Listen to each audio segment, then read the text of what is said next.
santé. C'est un sujet sur lequel Emmanuel Macron est resté discret depuis son arrivée à l'Elysée. Le conflit israélo-palestinien. Eh bien, aujourd'hui, le chef de l'État en visite à Jérusalem rencontrera les dirigeants des deux camps. Commémoration du 75e anniversaire de la libération d'Auschwitz. Emmanuel Macron va s'exprimer devant la communauté française en Israël aussi, alors qu'un sondage dont nous vous parlions hier révèle que plus d'un tiers des juifs français se sentent menacés au quotidien. Bonjour Haïm Corsia. Bonjour. Vous êtes le grand rabbin de France. Merci d'être en direct avec nous aujourd'hui sur Europe 1. Emmanuel Macron, pour vous, il doit rassurer?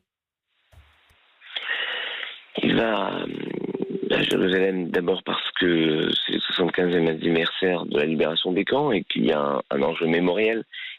Comment on transmet l'histoire de la Shoah? Comment on va garantir que les témoins vont bien être les témoins des témoins?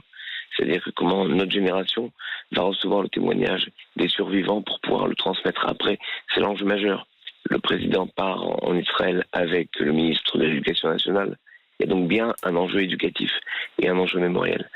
Alors autour qu'ils puissent rencontrer, dire des choses notamment sur ce que la Shoah peut permettre de comprendre de la dérive terrifiante qui arrive dans une société quand il y a de l'indifférence, quand il y a du racisme, de l'antisémitisme.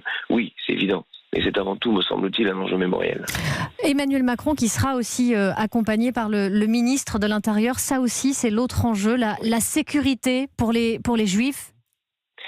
Oui, parce qu'il y aurait quelque chose de terrible d'entendre le cri de ceux qui ont disparu il y a 80 ans pendant la Seconde Guerre mondiale et d'être sourd aux cris de souffrance, d'inquiétude des Juifs contemporains, des Juifs d'aujourd'hui.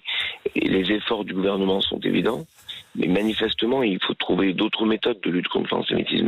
Et c'est pas uniquement parce que les chiffres montent, mais simplement parce que c'est comme si notre société acceptait une sorte d'étiage minimum. Il y a tant et tant de faits par an, et c'est inadmissible.